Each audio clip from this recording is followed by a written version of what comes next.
কিসের বার কিসের তিথি, আষাঢ়ের ৭ তারিখ অম্বুবাসী। হরে কৃষ্ণ। সুধী বৈষ্ণব ভক্তবৃন্দ, অম্বুবাসী ব্রত 2025 কবে? অম্বুবাসী ব্রত 2025 চলে এসেছে। আসছে ইংরেজি 22শে জুন 2025, বাংলায় 7ই আষাঢ় 1432 রবিবার প্রবৃত্তি তথা শুরু হচ্ছে অম্বুবাসী ব্রত 2025, আর নিবৃত্তি তথা শেষ হচ্ছে ইংরেজি 25শে জুন 2025, বাংলায় 10ই আষাঢ় 1432 বুধবার। হরে কৃষ্ণ। সুধী বৈষ্ণব ভক্তবৃন্দ, সবাইকে ভক্তিপূর্ণ দণ্ডবত প্রণাম।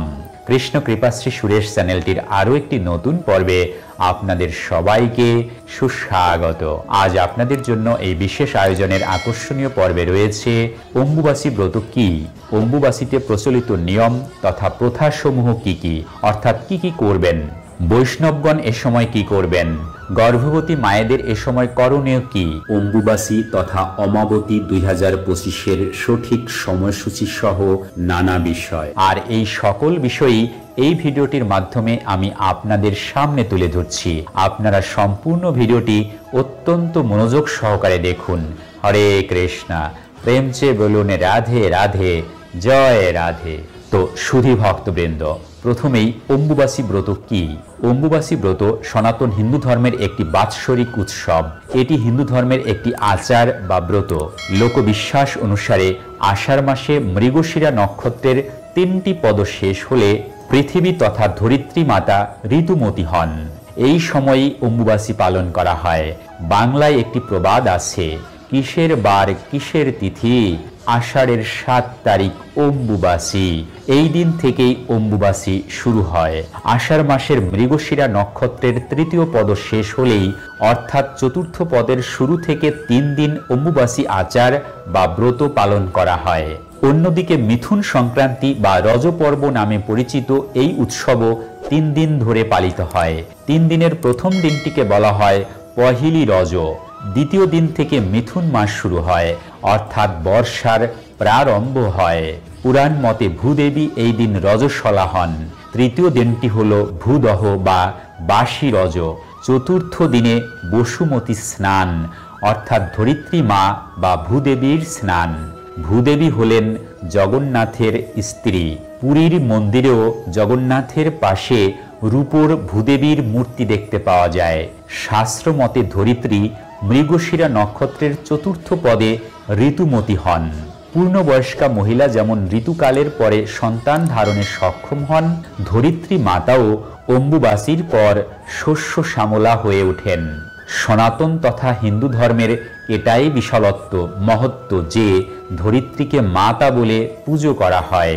সনাতন শাস্ত্রে 7 রকমের মায়ের মধ্যে ধরিত্রী মাতা একজন। ধরিত্রী মাতা আমাদের সকলের জন্মদাত্রী। প্রচলিত ধারণা অনুযায়ী এই সময় কৃষিকার্য বন্ধ রাখা হয়। জমিতে কোনো রকম লাঙ্গল চালানো, জমি খোঁড়া বা সমস্ত ধরনের কৃষি কাজ থেকে বিরত থাকা হয়। সন্ন্যাসী এবং বিধবারা এই 3 দিন বিশেষভাবে পালন করে থাকেন। প্রচলিত বিশ্বাস অনুযায়ী এই 3 দিন কোনো মাঙ্গলিক কাজ করা হয় না। এই 3 দিন কেটে গেলে মাঙ্গলিক কাজ বা চাষের কাজে কোনো বাধা থাকে না। এই 3 দিন বন্ধ রাখা হয় মন্দিরের দ্বার। যারা শৈব বা শাক্ত তথা শ্রেষ্ঠ বৈষ্ণব শিবের উপাসক, তারা এই ব্রতটি অতীব গুরুত্ব সহকারে পালন করে থাকেন। অম্বুবাসীর সময় অসমের কামাখ্যা মন্দিরে বিশেষ উৎসব পালন করা হয়। দেবী সতীর 51 পীঠের অন্যতম কামাখ্যা মায়ের মন্দির তন্ত্র সাধনার অন্যতম পীঠ। এই স্থানে দেবী সতীর গর্ভ এবং যোনি পড়েছিল। অম্বুবাসীর এই 3 দিন এই মন্দিরে বিশেষ উৎসব পালন করা হয়। এই 3 দিন দেবীর মন্দির বন্ধ থাকলেও 4র্থ দিনে দেবীর মন্দির সর্বসাধারণের দর্শনের জন্য খুলে দেয়া হয়। হরে কৃষ্ণ। তো ভক্তবৃন্দ, অম্বুবাসীতে প্রচলিত নিয়ম তথা প্রথাসমূহ কি কি, অর্থাৎ কি কি করবেন? আগামী 22শে জুন 2025 রবিবার অম্বুবাসী আরম্ভ। অম্বুবাসীর সময় দেবী দর্শন নিষিদ্ধ থাকে। ফলে এই সময়ে কামাখ্যা দেবীর মন্দিরের দ্বার বন্ধ রাখা হয়।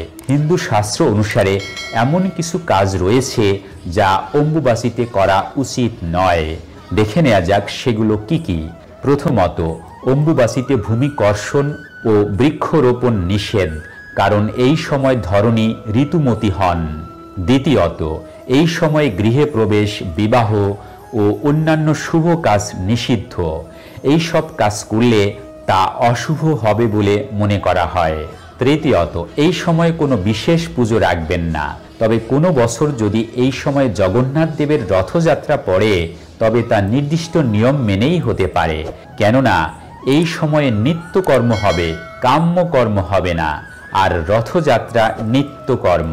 চতুর্থত, যারা আদিশক্তির বিভিন্ন রূপ যথা কালী, দুর্গা, জগদ্ধাত্রী, বিপত্তারিণী, শীতলা, চণ্ডীর মূর্তি বা পট পুজো করেন তারা মূর্তি বা পট লাল কাপড়ে ঢেকে রাখবেন।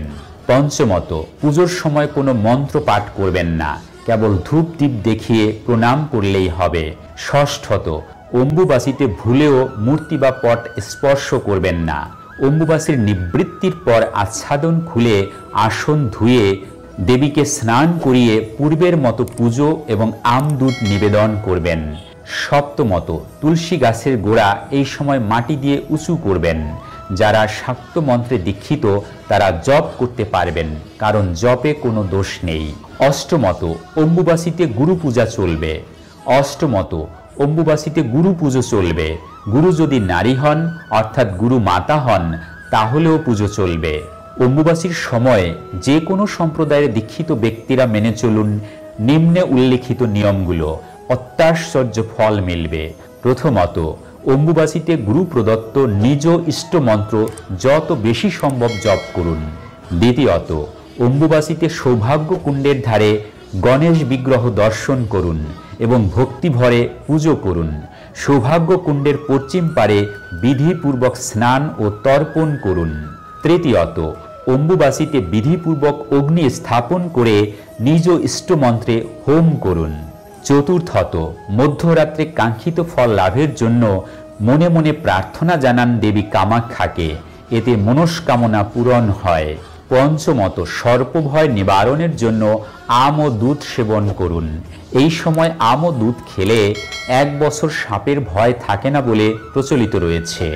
ষষ্ঠত, এই সময়ে শ্রী শ্রী দেবীর অম্বুবাসী যাত্রা, বীজ বপনাদি নিষেধ এবং অনধ্যায়। জ্যোতি, ব্রতী, বিধবা এবং দ্বিজদিগের পাকদ্রব্য ভক্ষণ নিষেধ। অম্বুবাসী প্রবৃত্তিকাল হইতে তন্নিবৃত্তিকাল পর্যন্ত সপ্তাহব্যাপী বিশেষ যাত্রা এবং শাবকার শুভাকার্য নিষেধ। পৃথিবীতে মিশুন রাশিস্থ সূর্যের আদ্যা নক্ষত্রের প্রথম পাদ অম্বুবাসী। অম্বুবাসী মধ্যে বৈদ বেদাঙ্গের অধ্যয়ন এবং ভূমিকর্ষণ নিষেধ। অসমের অন্তর্গত কামরূপ কামাখ্যা পর্বতে কামাখ্যা দেবীর মন্দিরে শ্রী শ্রী কামাখ্যা মাতার পুজো ও মহামেলা। হরে কৃষ্ণা। তো ভক্তবৃন্দ, বৈষ্ণবগণ এ সময় কি করবেন?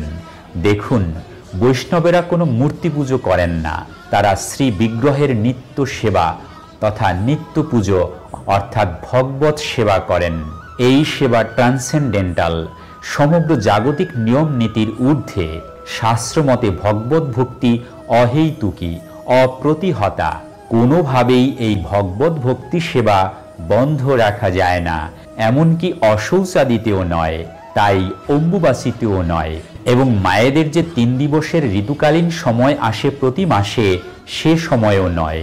এখন প্রশ্ন জাগতেই পারে, এই অম্বুবাসীর সময়কালে মাঙ্গলিক অনুষ্ঠানাদি নিষিদ্ধ হওয়া সত্ত্বেও ভগবত সেবা বা ভগবানের সেবা করলে কি দেবদেবীগণ অখুশি হবেন না? দেখুন, পরমেশ্বর ভগবান শ্রীকৃষ্ণ হচ্ছেন স্বয়ং ভগবান, সকলের প্রভু, আর সবাই তারই ভক্ত। এমনকি অন্যান্য সব দেবদেবীও তারই ভক্ত। সুতরাং তারা যখন দেখেন যে কোনো বৈষ্ণব ভক্ত অম্বুবাসীতেও ভগবান শ্রীহরির অর্চন পূজন সেবন করেন, তখন তারাও আরও খুশি হন এই ভেবে যে ওই বৈষ্ণব ভক্ত তারই প্রভুর সেবা করছে। তারা তাই প্রাণ খুলে আশীর্বাদ করেন।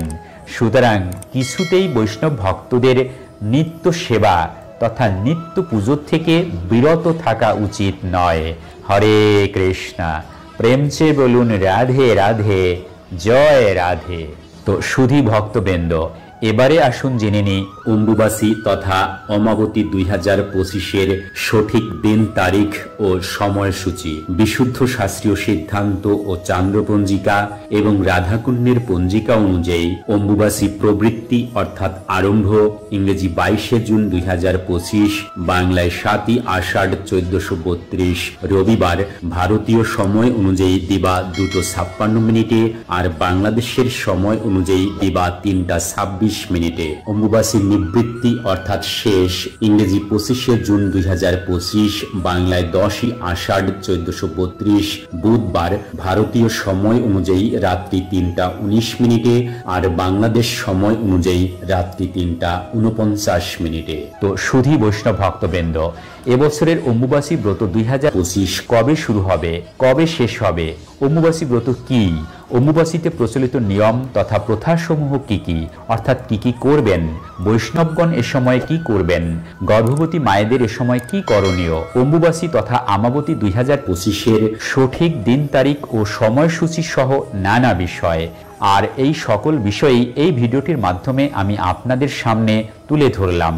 এই দুর্লভ মানব জীবনকে সার্থক করে তুলতে সদা সর্বদা কৃষ্ণ ভাবনায় সম্পৃক্ত থাকুন, ভালো চিন্তা ও কাজ করুন। মনে রাখুন, জীবন ও মুক্তির পাথেয় পরমেশ্বর ভগবান শ্রীকৃষ্ণ। আর তাই এই ভিডিওটি ভালো লাগলে এবং জীবন চলার পথের যে কোনো কঠিন সমস্যা ও পারমার্থিক জিজ্ঞাসার সহজ ও সঠিক সমাধান পেতে চ্যানেলটি সাবস্ক্রাইব করে বেল আইকনে ক্লিক করে রাখুন, লাইক, শেয়ার এবং কমেন্ট করুন। আজকের মতো এখানেই সমাপ্তি ঘোষণা করছি। দেখা হবে পরবর্তী কোনো আকর্ষণীয় পর্বে। ততক্ষণ পর্যন্ত আপনারা সকলেই ভালো থাকুন, সুস্থ থাকুন। হরে কৃষ্ণা, হরি বল। প্রেম সে বলুন রাধে রাধে, জয় রাধে।